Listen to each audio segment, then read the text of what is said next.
Oh, hello. How are you? We're fine. How are you? Now that you are here, I'm fabulous or fabulous. Would you introduce yourselves, please? Luckily this is video, so people will probably know, but this will also run on audio. So would you introduce yourselves, please? So we are half of Phoenix. My name is Thomas and I sing. And I'm Branco. I play the guitar. So it's kind of like having the top half of the bread, but we're missing the bottom half. So it's an open-faced sandwich. That's what we've got here. Or top of the muffin or something. Oh, the top of the muffin. Have you ever been there? It's a great place. No, I don't know. Sounds like a restaurant, doesn't it? Yeah, it sounds I went like to Top of the Muffin. Yeah. Top of the croissant wouldn't be as good, though, because you don't split those in half. Never mind. Here you do. Here in America, they make croissant sandwiches, which over there is illegal. You get arrested for that, don't you? You get a fine, yeah. You would. The gendarme would come and take you away, right? But it's heritage, you know. It would be like peeing on the Statue of Liberty or something. It's something you don't do. Nice one. Did you ever think you'd have a day like this one, non-stop and more, just talking to people more than you're playing music? Oh, that's what you do when the record is finished. You know, we are used to this because that's when when we rehearse for the live shows, you do promotion and that's what you do all day. So now that we get to do this and play at night, it feels much nicer. You know, you don't feel empty at the end of the day. You don't feel like you've talked about yourself. It's not such an ego trip. It's healthier in a way. So the trajectory of this new album has been fantastic. It really has. Everybody's been amazed. But it's been 9 years to get there. So were there times you just said, you know what, we'll be happy to be a small indie band? Or when you formed this band, you know, some 9 years ago, did you want this all along and say, we want to be big? You know, that's what we were talking in the car coming here. We were saying that we'd be happy being an indie band because this is getting out of control.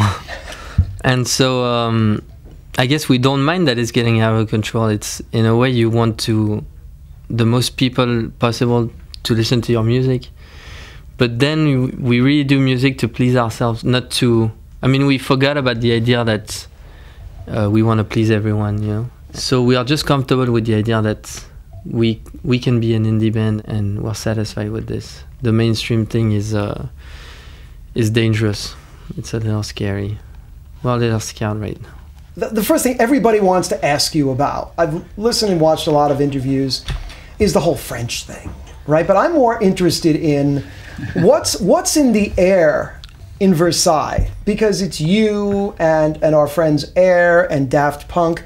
And I know you don't love the place. I know that if I say to you, oh, do you love Versailles? I've already heard that. I know you're not madly in love with where you come from. But what I want to know is what's interesting about the music of the bands we're talking about, including you, is that it's not instantly audience friendly. It's not like instantaneously someone first heard Phoenix and said, you know, it builds up over time. And it's the same thing when I first heard Air. It's the first time when I first heard Daft Punk. So there is something in the air from whence you came that makes you be very original, but then everybody catches up. What do you think about that?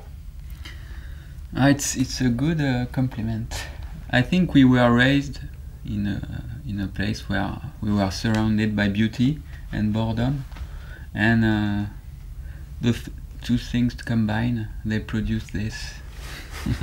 You know, the fact that music was so important for us, but at the same time we felt it was, you know, something as artistic as those buildings, you know, as symmetrical. We knew that there were rules to beauty, and we tried to apply them to pop music, you know, because it was the thing that made us feel alive. You know, all those records we listened to endlessly, you know, in our basement, because there was nothing else to do. And that's how we grew up, you know, sharing those records. And so it's love, but, you know, here in America, music is everywhere. For us, it was something more... Like you really fight, had you know? to go search for it. And it's like, we knew that it wasn't an easy path, you know, and easy. It was like the north north side of a mountain, the northest side of the biggest mountain, just to be a band coming from Versailles, and so yeah, I guess the natural selection was very hard, we had to do, it was hard, so we built this thing, this powerful thing. And you seem to thrive on that, because you made this record, and I've heard you say this before, but it was really intriguing to me. You made this record not for a record company. You didn't have a record company. You made this record for you. Mm-hmm. And then again, and this seems to be your history, you make the record, and of course you made a fabulous record. We'll get to the producer. You made a great record. But what's really wonderful is that you make it and then people came to you to a great extent. Yeah, it's a sign of, I guess we felt that we were in a moment that we needed this, we were confident enough so that we knew that people would be interested in the end of the record. A lot of people that get a record deal first is you're thinking, oh, let's sign it this fast and then make a record, but maybe the record's not gonna be good. And it seemed arrogant, but we were confident. We knew that something we wanted to make something different. Also, we wanted to take time. We were ready to spend 5 or 6 years in a studio that was generously Philippe Dar Studios, and he was. We didn't have to pay. We could stay there for a long time, and in the end, he would mix it. And yeah, it's something. I mean, when you start a record without a record company, you have the good kind of pressure. You focus on the good things, and we wanted to find what we felt when we started, when we did the first record, United. So it's the same feeling. The lyrics, do you know what a haiku is? Yeah. Yeah, the lyrics to me, I'm sitting there and I've listened to the songs and I've played the songs and I've listened to them over and over. And then I decided I'm going to listen with the lyrics, which is a whole different experience because they're more like haikus. They're major and minor chords.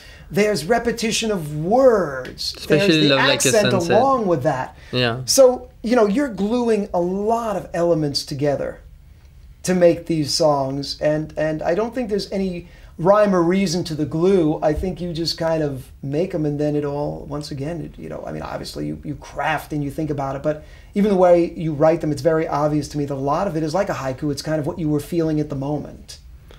Yes, actually Love Like a Sunset is really inspired by haiku because it's the only lyric with a song called Funky Square Dance on United. That it's the only time that the lyrics were written before the whole music was done.